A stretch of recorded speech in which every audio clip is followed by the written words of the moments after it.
पिछले कुछ समय से मीडिया में रूस यूक्रेन की लड़ाई के बारे में बहुत कम न्यूज देखने को मिल रही है। इसका मतलब ये नहीं है कि लड़ाई खत्म हो गई है या पहले से इसमें थोड़ी सी भी कमी आ गई है।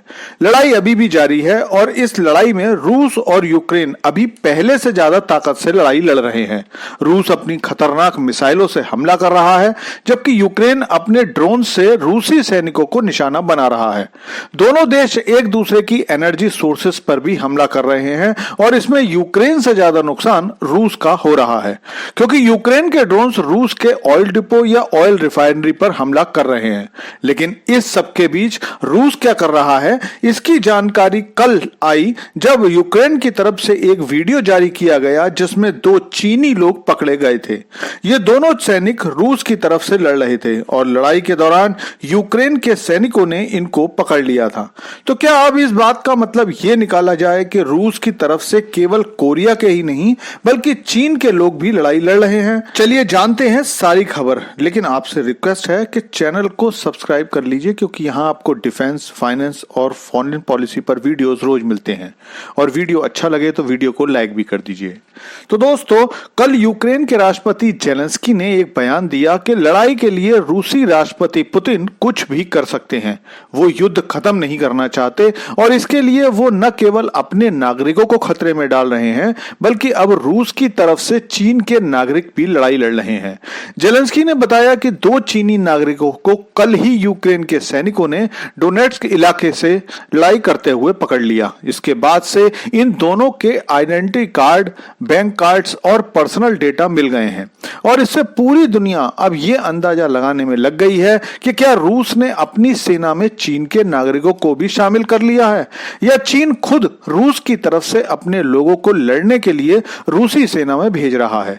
क्योंकि यह तो कई बार चीन की तरफ से बयान आया है कि रूस यूक्रेन की लड़ाई में चीन पूरी तरह से रूस के साथ है और उसका हर तरह से साथ देगा। ऐसे बयानों के अलावा चीन रूस को इससे पहले स्पाई ड्रोन्स और किलर ड्रोन सप्लाई कर चुका है। साथ ही कई बार यूरोपीय देशों ने चीन पर यह आरोप भी लगाए हैं कि चीन रूस को घातक हथियार और एम्यूनिशन भी सप्लाई कर रहा है।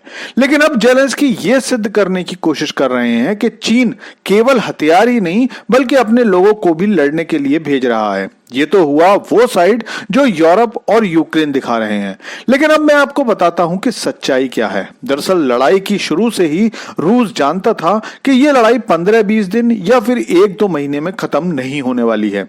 इसीलिए 2022 में ही रूस ने पूरी दुनिया के लिए यह ऑफर निकाल दिया था कि रूस की सेना में लड़ाई के लिए उन्हें लोगों की जरूरत है और जो भी फॉरेनर्स रूस की तरफ से लड़ने आएंगे उनको भारतीय मुद्रा के हिसाब से तकरीबन 1.5 लाख रुपए और मेडिक्लेम इंश्योरेंस जैसी सुविधाएं भी दी जाएंगी। इसके बाद रूस की तरफ से लड़ने के लिए कई भारतीय भी पहुंचे थे। हालांकि उनमें से कई लोग धोखे से ले जाए गए थे, लेकिन जब सरकार को इस धोखे के बारे में पता चला तो भारत सरकार ने इस बारे में रूसी सरकार से बात की थी। इसके अलावा बहुत से नेपाली गोरखा भी रूसी सेना में शामिल हुए थे। बहुत से अफ्रीकी देशों से भी कुछ लोग गए थे। लेकिन रूस की लड़ाई का सबसे बड़ा मोड़ तब आया जब यूक्रेन ने यूरोपीय सैनिकों की मदद से रूस के कुर्स्क इलाके पर अधिकार कर लिया था। उसके बाद रूस ने उत्तर कोरिया से 10,000 सैनिक बुलाए थे, जिन्होंने यूक्रेन की सेना से कुर्स्क को वापस लाने में बहुत बड़ा रोल अदा किया था। आज भी रूस की सेना में उत्तर कोरिया के सैनिक लड़ाई लड़ रहे हैं और इसलिए चीन से लोगों का आकर रूसी सेना को ज्वाइन करना कोई भी आश्चर्य की बात नहीं है।